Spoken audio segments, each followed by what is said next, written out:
Hello there. You are listening to Revenue Insights.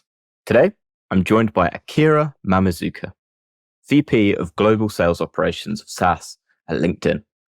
Akira runs sales ops across LinkedIn's SaaS businesses and has been working there since 2014. Akira, it's been a pleasure and a journey by the sounds of it. Absolutely. And first of all, Lee, thanks for having me. Thanks for the invitation. Very, very glad to be here with you. Amazing. I have to say it's a pleasure because I get to talk to folks from all different types of industries and company sizes. I feel like everyone listening to this podcast will know about LinkedIn. So I'm very curious to dig into what sales ops looks like and what the team looks like today. Before we get into that, could you just give a little more context on your story? I know that you've been at LinkedIn for 10 years now, I think. So I'd love to hear more about how you got to where you are. Great. I'll be 10 years in May. It's coming up in a month. I'll share a little bit about my background before LinkedIn and then at LinkedIn. So my first job out of college was in consulting. Spent a few years in consulting, went to business school, and then went back to consulting. Towards my second half of my consulting career, I realized one area of passion and interest was around B2B sales. So how to help B2B companies to grow their sales, to be more effective in selling, to segment, think about compensation strategies. So I started to specialize in that space. But after a long time in consulting, I realized I actually wanted to be an operator. I wanted to get my hands dirty. I wanted to build things. And that's when I decided to join LinkedIn, the sales ops team. I'm from Brazil originally. I started in the São Paulo office, covering all of Latin America, based in São Paulo. It was a bit of a startup mode. The sales team had just started. We had just built our office, and I started as a senior individual contributor role. Super fun startup mode, but also very scrappy. Had to set up really basic processes, basic reporting, helping reps work through deals, use the CRM. So really got my hands dirty in my first couple of years in that role. But now looking back, those experiences, those moments gave me a lot of understanding, empathy, in terms of what the role of a sales rep and a sales manager is. And I think those moments, they also gave me the foundation for me to understand the last mile of operations. And I think that foundation helps me do my job better to this day. After 2 years in the LATAM role, I had a chance to move to Europe to run sales ops for the EMEA region based in Ireland, covering all of EMEA, Europe, Middle East, and Africa. That was a super exciting time. EMEA is a very diverse region and was going through a hyper growth mode, and was a really exciting moment for me career-wise. Spent 2.5 years in EMEA, and then there was an opportunity to move up to lead global sales ops for one of the lines of business. And that's when I moved from Ireland to San Francisco, where I am currently based. So I moved to San Francisco 5 years ago to take a global role. And since then, there's been a few org changes. In my current role, I look after sales operations for all SaaS lines of business, which is talent solutions and sales solutions, close to $10 billion in revenue. I have a team that runs operations for demand generation. So everything that is related to setting targets and budget for the marketing team in terms of how many leads we expect from marketing, and also sales development. Then I have another team called Member and Customer Success Ops. This team runs ops for everything that's post-sales based, including customer success and support. And finally, there's a horizontal team called Cross-Line of Business. That team is specialized in certain functions like planning, performance, analytics, and systems and tools. So that's my current scope and where I am right now at LinkedIn. I love speaking to folks that have really, by the sounds of it, mature operations functions, and it feels very much to me anyway quite bespoke in terms of where do we need operations teams. So what was the rationale between splitting them into those teams? Was it just purely based on need? It's been a journey. When I started at LinkedIn, the vision of the company is we had spun off several B2B lines of business. And the vision was to grow as fast as possible, both in the US, but also internationally. And the thinking was for us to grow as fast as possible on a global basis, we need to set the teams very independently, let them go after their opportunity in their own markets as fast as they can. And to do that, we set the teams very independently. So when I started, execution and decision making was very decentralized across lines of business and also regionally. The sales ops function was pretty much generalist based. So we hired athletes, so people who could do a little bit of everything, who could run operations, who could run analysis, lead projects, were good communicators. So by and large, the team was composed of generalists. Um, the team was also spend a good chunk of their time on operationally heavy topics like rules of engagement. We have a set of maybe all B2B companies have that, but we have a set of rules called rules of engagement that essentially tells what a rep can do and what a rep cannot do.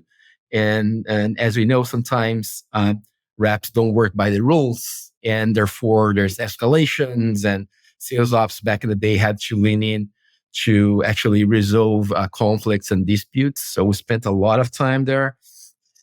And from a systems and tools based, I'd say 90% of the analysis and the flows were done in Excel. We had the CRM, and then everything else was done in Excel. So pretty rudimentary. So that was our starting point maybe 10 years ago. And I think since then, Lee, we've evolved a lot. I think we learned that the approach we took in our early days to set the teams very independently, it served its purpose. So we built large businesses, successful businesses internationally. But we realized that we were at a point in time when success will also come from the teams working better together, sharing best practices, and even cross-selling between lines of businesses. So that notion of being super decentralized, we realized that we had to be more centralized in order to achieve that vision. Also, from a resource allocation standpoint, we've become, as a mature company, we've become more disciplined financially. So we started to become a lot more intentional in terms of where we allocate our dollars, our resources. And we learned that for us to do proper resource allocation, we had to be a lot more centralized and top down in terms of decision making. So that was the one arc of change. We moved from being very decentralized to being more centralized and more top down.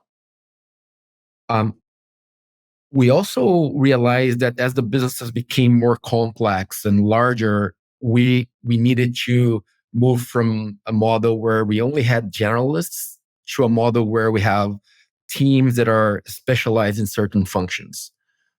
So over time, we built teams that are only focused on analytics. So we've hired folks who are really good at building dashboards, building data infrastructures, and that team essentially builds analytics, and they serve all different teams and lines of business. We've been on a journey as well to elevate our tech stack in terms of building more scalable, structured, enterprise grade systems and tools that goes beyond the Excel, to essentially be more effective and efficient in our processes. So we built a team that is only specialized in systems and tools. Um, so that was, I think, the second arc of change. And the third one is we realized that our team was spending a lot of time, like I mentioned, on topics that it probably shouldn't be spending that much time, like rules of engagement, quota relief. So we've been on a journey to identify what are the things that can be done by a different team or even outsourced that can save a huge chunk of our team's time. So we've also moved either to other functions of LinkedIn or even outsourced a lot of those processes that I mentioned, like rules of engagement, disputes, and core. Incredible. And how many people are in the team in total now?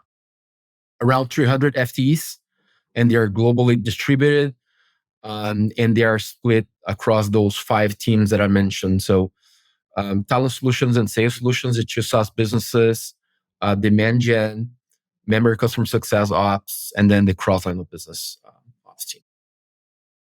Amazing. I'm fascinated by with that number of reps, and obviously you're trying to achieve this overarching goal of being, centralized. How do you go about achieving that? How do you ensure that those different teams are aligned together? Yeah, that's a great question and something that I'm always thinking about. So even within the last 2 or 3 years, the shape of the team has changed, has evolved. We've also been evolving our roles and responsibilities between teams. So I'd say there's in terms of team alignment and team shape, there's 2 dimensions that are very top of mind. The first one is how my teams align with the lines of business they are mapped to. And the second dimension is how my teams align with each other. And both are equally important. Um, Starting with how my teams align with the lines of business they are mapped to. So we evolved to a model that was 100% mapped. So if you are a sales leader in a line of business in a region, you had a sales ops person one-to-one mapped to that leader. In the past, we were on a model that was 100% mapped. We evolved to a model that I'd call it hybrid. We still have folks that are mapped to line of business leaders or functional leaders one-to-one, but we created teams, and I gave a few examples that are not mapped, teams that are horizontal, teams whose only goal is to be the best they can be in a certain functional area. And those teams, they partner with the other teams. So they're helping making the other teams that are mapped more productive and successful by building a forecasting tool that works better, by improving a system or a process, by helping them with resource allocation decision. Um, so we moved from a model that is 100% mapped to a model that is hybrid with mapped teams and teams that are fully horizontal, not mapped. So that's how we have evolved in our most recent thinking in terms of how we map 2 lines of business. Um, then the second dimension that I mentioned is around how my teams map with one another. Um, we realized that along the customer journey from not being a LinkedIn customer, so being a prospect, to convert it to a LinkedIn customer, to need some post-sale support, there's a lot of synergies in that customer journey. And there's a lot of alignment needed, both by the frontline teams, but also between my own teams.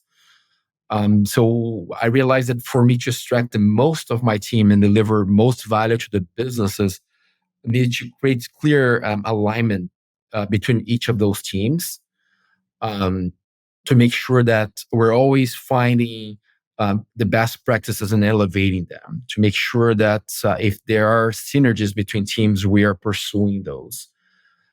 To make sure that if we're building something in one team and the other team is building something similar, let's be consistent in terms of what we build.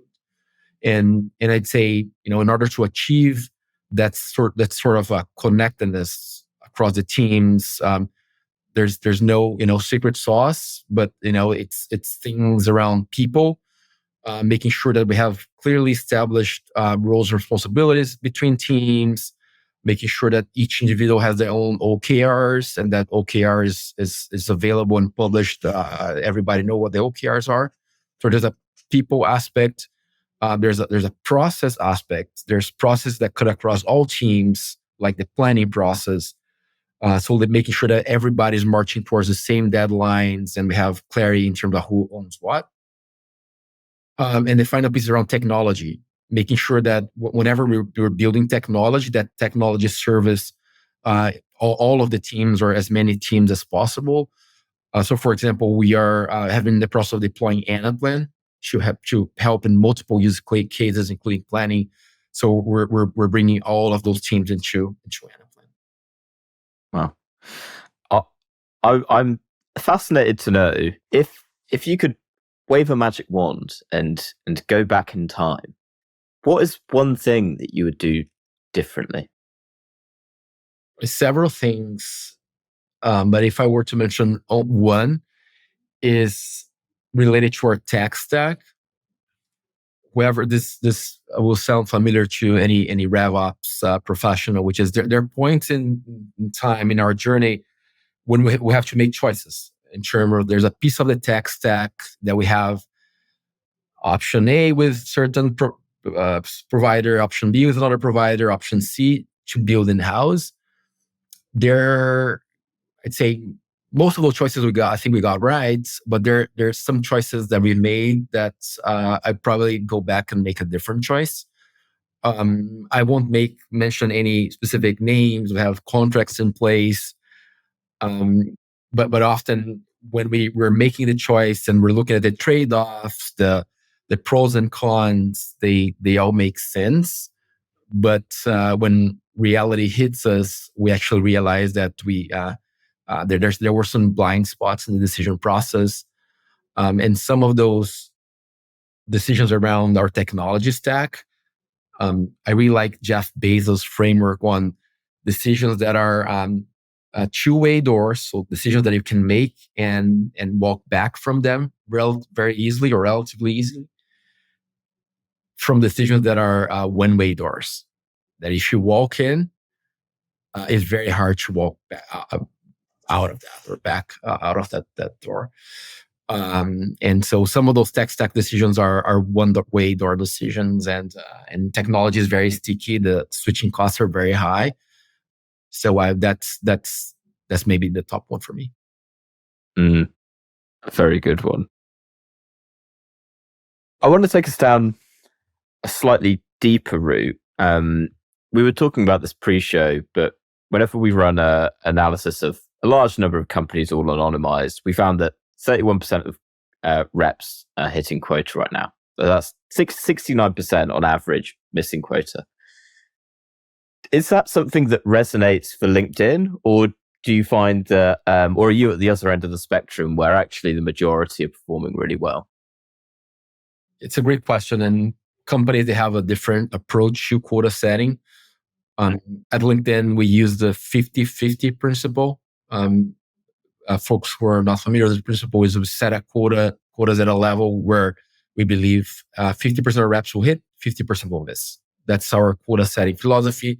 It is transparent. We actually communicate to the sales organization. That's our quota setting philosophy.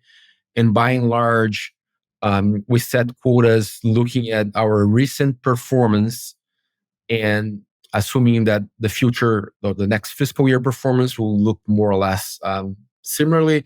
And then you add things like new product launches, etc. But quota attainment, at LinkedIn, a lot of our businesses are, I'd say, very are cyclical in terms of they have a strong correlation with the economy. Think of, for example, Talent Solutions, which is a business that helps companies hire people through LinkedIn whenever there's a hiring boom. And we saw that through the great resignation, great reshuffle phase that we went through 2-3 years ago. There was a hiring boom and customers couldn't get enough of LinkedIn. And that's when we had probably 80 or 90% of the sellers hitting their quota in that period. We're going through a different moment now in the hiring space. We're calling it the great pause, where there's not a lot of mobility. Companies are either reducing roles or not hiring. People are not changing jobs as much, and that results in less demand for talent solutions.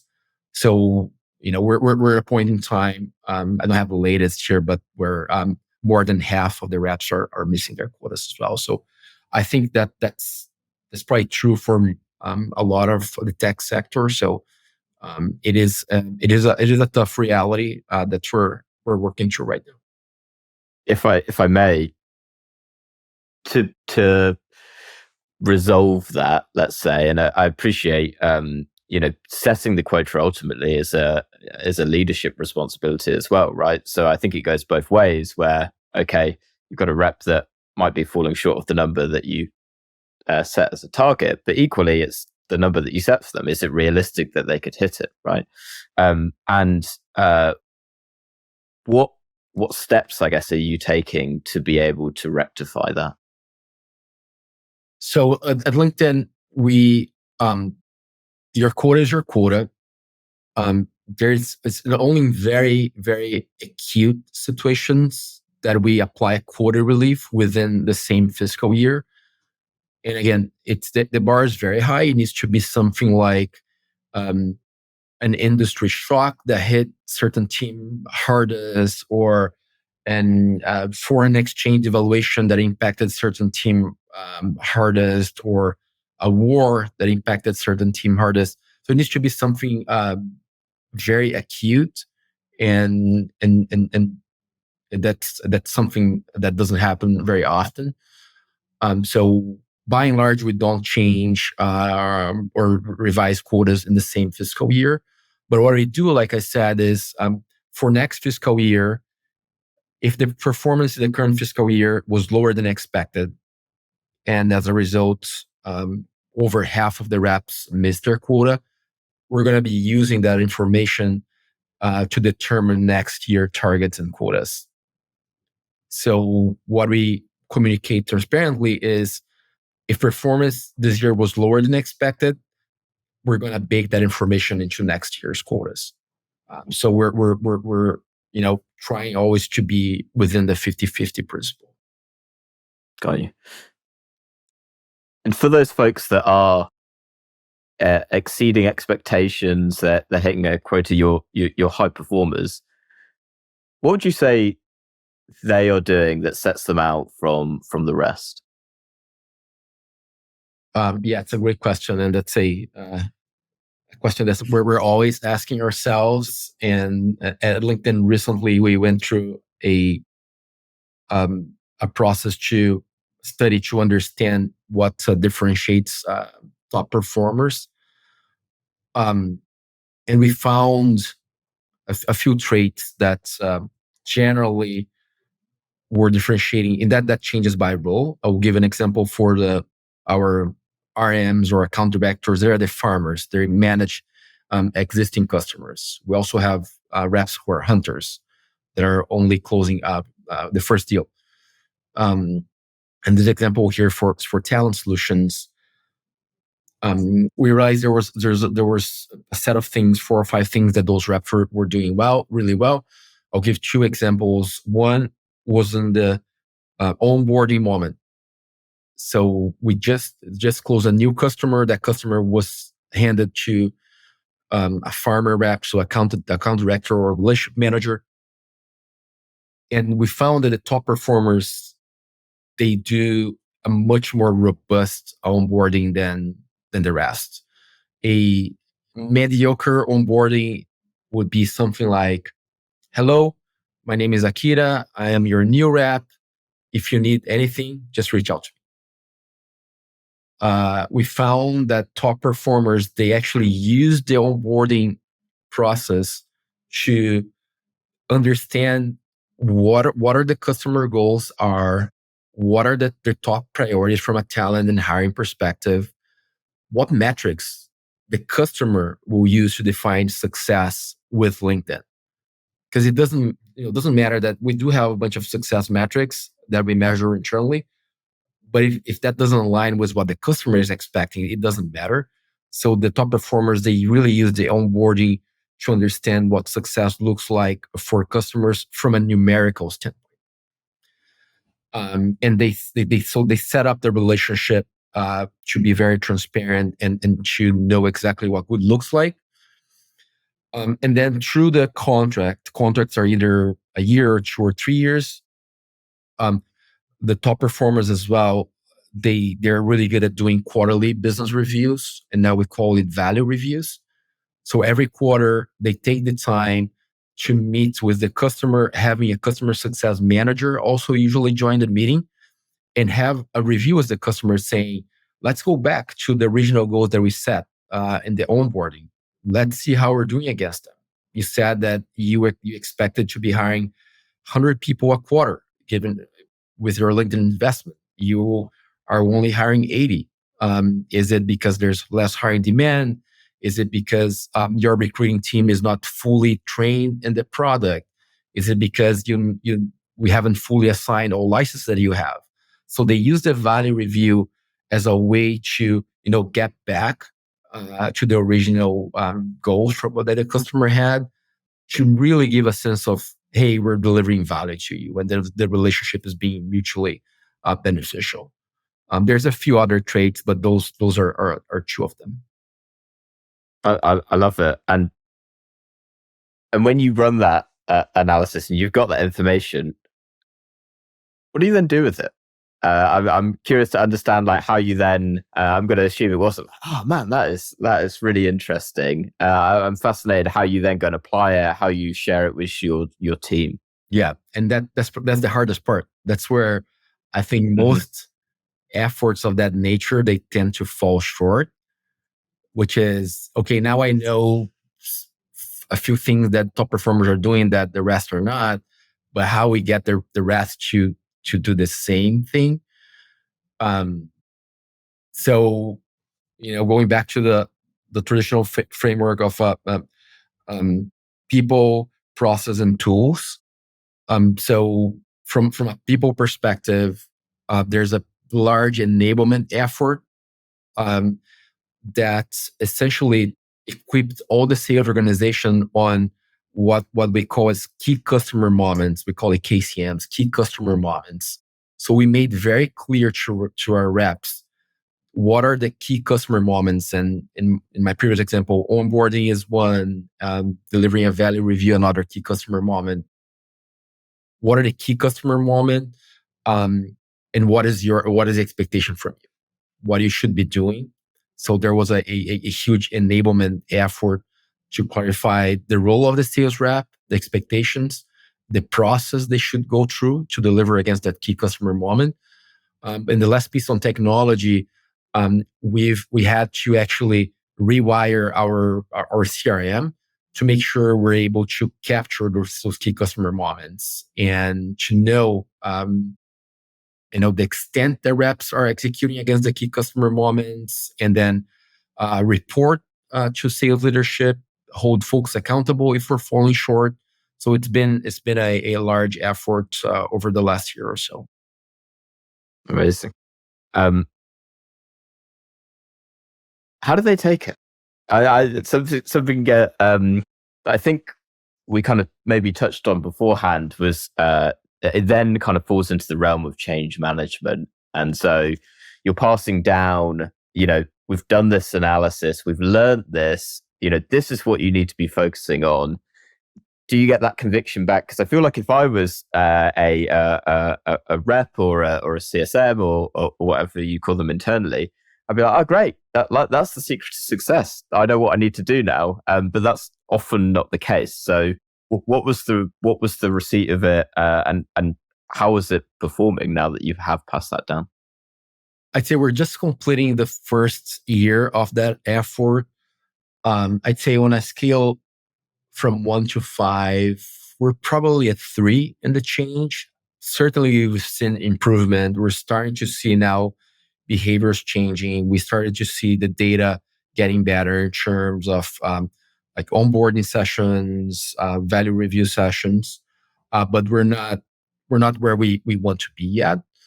So for the next phase of bringing this to life, we're considering set more prescriptive targets to the sales organization, including and then adding those targets into their performance review as inputs to their performance review metrics. We think that's another step to make sure that it is very clear that this is the expectation from the sales organization. So we're not fully there yet, but there's a set of changes next fiscal year that hopefully will take us from 3 to 4 to 5. Amazing. Well, I'll have to reach out again and see how it's going. Final question, Akira. What is one book that you'd recommend to other revenue leaders? I will recommend one book that is not related to sales or tech or ops, but is a book on the field of behavioral economics. It's still a relatively nascent field. It's wrote by a guy who's kind of the pope of the field, Nobel Prize winner Daniel Kahneman. The book's called Thinking Fast and Slow. And for me, it was a life-changing book because it really distills and explains very clearly how human beings, including myself and yourself, we tend to be biased when we make decisions and when we form our opinions. And biases, many different types of biases that affects our decision making, our judgment. But more importantly, the book offers some actionable tactics on how to be aware of those biases and how to overcome them. And that's applicable to any field, to your personal life, but also to professional life as well. Excellent suggestion. Right, Akira, it's been an absolute pleasure, and thank you for sharing as much as you have into how things work at LinkedIn and giving us a peek behind the veil. I think there's a hell of a lot more to dig into, so we'll have to reach out to you again. For anyone that maybe has any questions off the back of it, or maybe they want to connect and follow the journey that you're on, where can they find you? On LinkedIn. Of course. Yeah. Well, I'll make sure that I put a link down to your profile below. And once again, thank you so much for your time. Thank you so much, Lee. It was a pleasure.